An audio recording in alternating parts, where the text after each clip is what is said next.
नमस्कार दोस्तों, Rajasthan success point के इस YouTube चैनल पे आपका हार्दिक स्वागत और अभिनंदन है। मैं लोकेश वर्मा। हम बात कर रहे थे राजस्थान के प्रजामंडलों के बारे में। राजस्थान का जो जयपुर प्रजामंडल है उसको हमने समाप्त किया था कल। आज बात करेंगे हम बीकानेर प्रजामंडल के बारे में। और राजस्थान के जो जयपुर और बीकानेर प्रजामंडल है, इन दोनों के आज तक जितने भी भर्तियों में क्वेश्चन पूछे हुए हैं ना, उनके बारे में हम चर्चा करेंगे। जब बीकानेर प्रजामंडल आपका समाप्त हो जाएगा तो हम पढ़ते हैं आज बीकानेर प्रजामंडल। तो ये आ गया आपका बीकानेर प्रजामंडल। इस बीकानेर प्रजामंडल की जो स्थापना है वो आपके 1936 में होती है। अब बीकानेर प्रजामंडल की स्थापना क्यों हुई, क्या कारण थे, इसके बारे में हम आप बात करेंगे। देखिए, जो बीकानेर में जो जनता को जागरूक करने का कार्य किया था, जन जागृति का, वो आपके जो दो व्यक्तियों ने किया था, जिनमें आपके पहले व्यक्ति आते हैं स्वामी गोपाल दास। स्वामी गोपाल दास। और जो दूसरे व्यक्ति का नाम है वो है कन्हैयालाल ढूंढ। इन दोनों ने मिलकर बीकानेर की जनता को जागरूक किया। और जो जागरूक किया वो एक सभा के माध्यम से किया, जिसका नाम था आपके सर्वहितकारिणी सभा। सर्वहितकारिणी सभा के तहत बीकानेर की जनता को क्या किया गया, जागरूक किया गया। इस सभा की जो स्थापना है वो आपके 1907 में होती है। 1907 में। और कहाँ होती है, आपके चूरू में इस सभा की क्या होती है, स्थापना होती है। सर्वहितकारिणी सभा का जो मुख्य उद्देश्य था, बीकानेर की प्रजा को शिक्षा का अधिकार दिलाना। तो इसका जो मुख्य उद्देश्य था, शिक्षा का प्रचार प्रसार करना। शिक्षा का प्रचार प्रसार करना।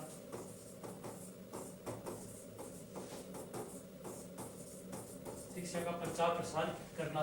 और इस सर्वहितकारिणी सभा के तहत बीकानेर में दो पाठशालाएं खोली गई, जिनमें आपके पहली पाठशाला आती है कबीर पाठशाला। कबीर पाठशाला। और जो दूसरी पाठशाला थी कन्या पाठशाला। कबीर पाठशाला और कन्या पाठशाला। इस कबीर पाठशाला में जो शिक्षा दी जाती थी वो दी जाती थी कि निम्न वर्ग के बच्चों को, निम्न वर्ग के छात्रों को शिक्षा दी जाती थी। और जो कन्या पाठशाला थी, इसमें बालिकाओं को क्या दी जाती थी, शिक्षा दी जाती थी। बालिकाओं को शिक्षा दी जाती थी। अब ये तो थी आपकी एक सर्वहितकारिणी सभा, जिसने बीकानेर की जनता को जागरूक करने के बहुत प्रयास किए। अब बात करते हैं 1910 में बीकानेर के जो महाराजा थे गंगा सिंह, उन्होंने क्या प्रयास किया। तो बीकानेर के बात करते हैं 1910 की। तो बीकानेर के जो महाराजा थे वो थे 1910 में आपके गंगा सिंह। गंगा सिंह जी ने आपके जो कार्यपालिका है ना, जो बीकानेर की क्या थी उस समय, कार्यपालिका। कार्यपालिका से न्यायपालिका को अलग किया गया। न्यायपालिका को क्या किया गया, अलग किया गया। उसके बाद में जो राजस्थान की प्रथम रियासत बनती है आपके कौन सी, बीकानेर, जिसने स्वतंत्र न्यायपालिका की क्या की स्थापना। स्वतंत्र न्यायपालिका की स्थापना करने वाली आपके राजस्थान की प्रथम रियासत थी, वो थी आपके बीकानेर। तो मैं नोट लगा के लिख रहा हूं, राजस्थान में स्वतंत्र न्यायपालिका की स्थापना करने वाली रियासत आपकी कौन सी थी, बीकानेर। ठीक है। उसके बाद में अगर मैं बात करूं तो बीकानेर की जनता कुछ समय बाद बीकानेर की जो राजभाषा थी वो थी आपके हिंदी। और हिंदी की जगह आपकी राजभाषा महाराजा गंगा सिंह ने उर्दू को बना दी। इस कारण बीकानेर की जनता ने बीकानेर में राजभाषा आंदोलन क्या किया, प्रारंभ किया।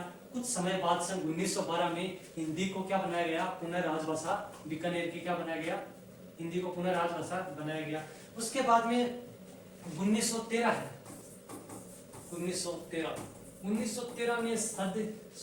1913 में बीकानेर में गंगा सिंह के द्वारा प्रतिनिधि सभा की क्या की गई, स्थापना की गई।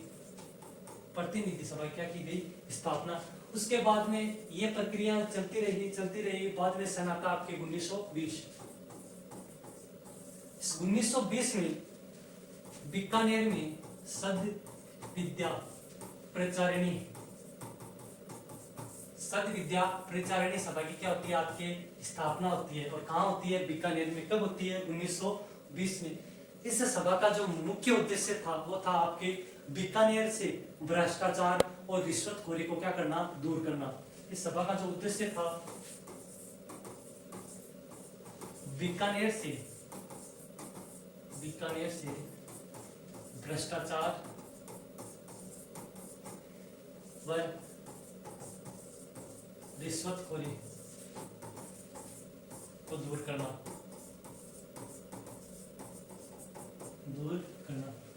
उसके बाद में बात करते हैं, एक डेट आती है आपके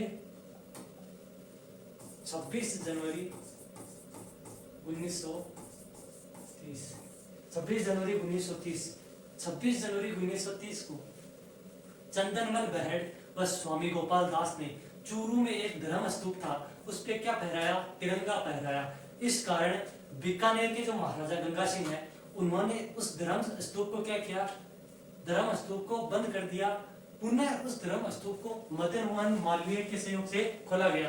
तो 26 जनवरी 1930 को बीकानेर के जो व्यक्ति थे, स्वामी गोपाल दास, और एक व्यक्ति थे आपके चंदनमल बहड़,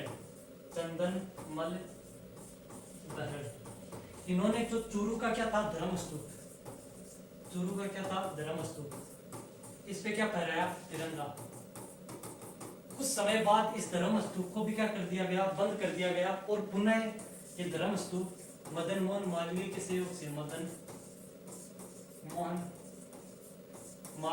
सहयोग से खोला गया।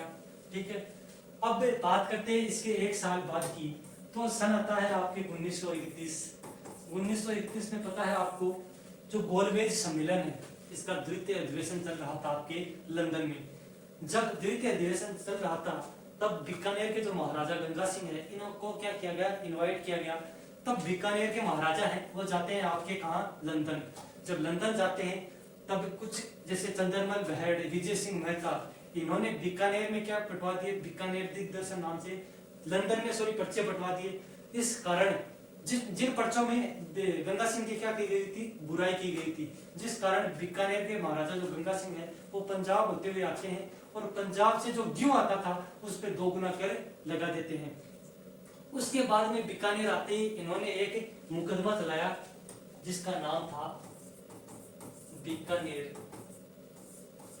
षड्यंत्र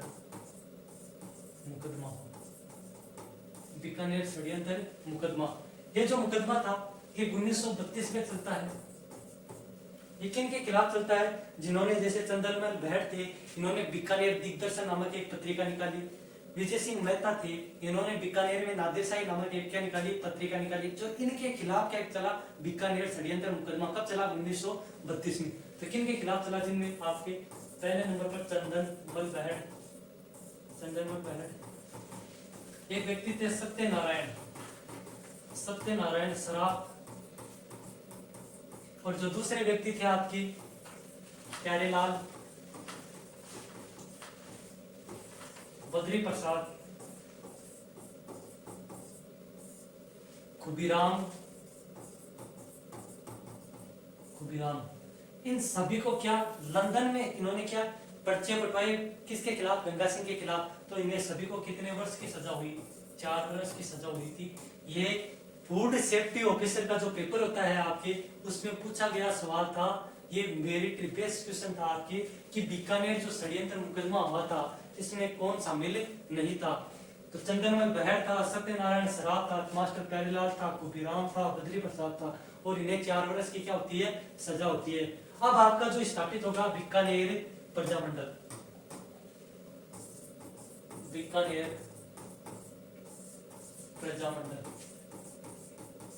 इस बीकानेर जो प्रजामंडल है, इसकी स्थापना होती है आपके 4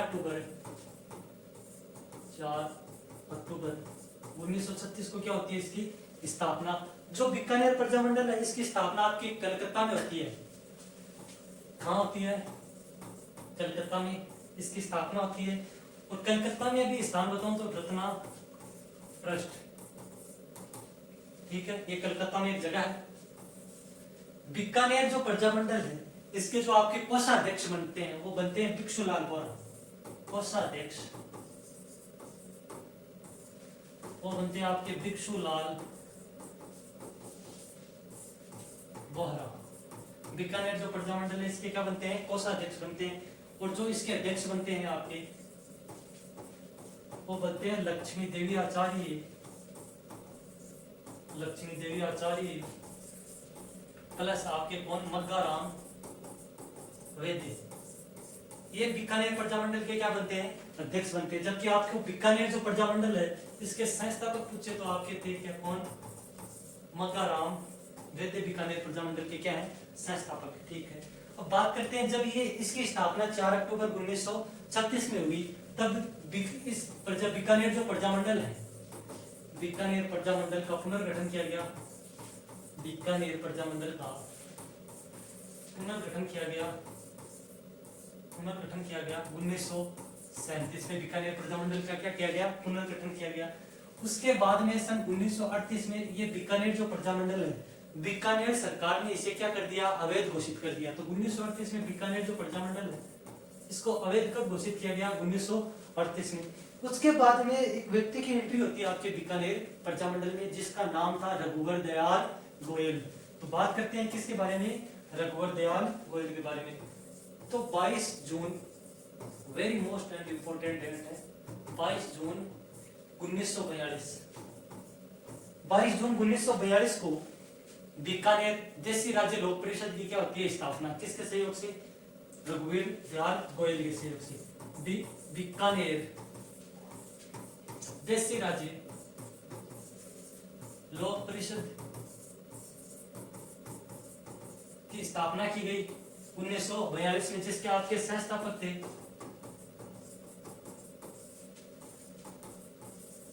रघुवर दयाल गोयल। ठीक है, अब एक घटना आती है बीकानेर प्रजामंडल से संबंधित धुआंधार और खतरनाक, जिसका नाम है आपके रायसीय नगर की घटना। रायसीय नगर की घटना, ये जो घटना है आपकी 30 जून या 1 जुलाई को घटित होती है। 30 जून या 1 जुलाई 1946 को ये घटना आपके घटित होती है। ठीक है, इस घटना में जो बीकानेर देशी राज्य लोक परिषद, बीकानेर देशी राज्य लोक परिषद के क्या थे, सदस्य थे, उस सदस्यों के ऊपर लाठीचार्ज और गोलियां बरसाई गई, जिनमें आपका एक बीरबल नामक युवक क्या होता है, शहीद होता है। इस कारण बीकानेर में बीरबल शहीद दिवस मनाया जाता है आपके प्रतिवर्ष 17 जुलाई या कुछ किताबें बताती हैं 12 जुलाई 1946 से ये शुरू होता है। 17 जुलाई या 12 जुलाई 1946 से ये शुरू होता है और प्रतिवर्ष बीकानेर में बीरबल दिवस मनाया जाता है। अब एक चीजें बताता हूँ आपको इंपोर्टेंट फैक्ट के बारे में, जो बीकानेर प्रजामंडल महत्व है।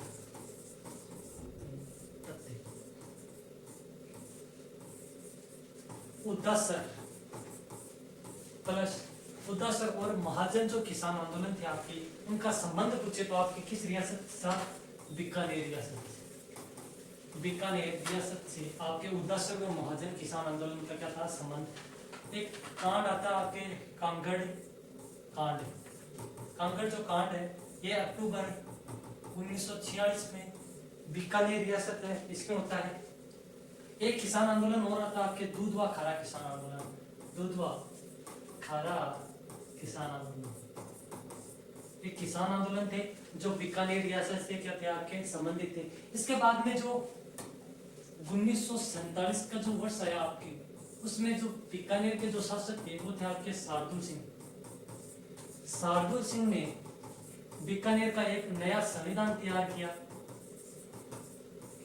बीकानेर का एक नया संविधान तैयार किया और बीकानेर में उत्तरदायी शासन की क्या की, उत्तरदायी शासन की स्थापना की। और यह यही होता है आपका कौन सा प्रजामंडल समाप्त, बीकानेर प्रजामंडल का आपका समापन होता है। मिलते हैं अगले वीडियो में, तब तक जय हिंद, धन्यवाद।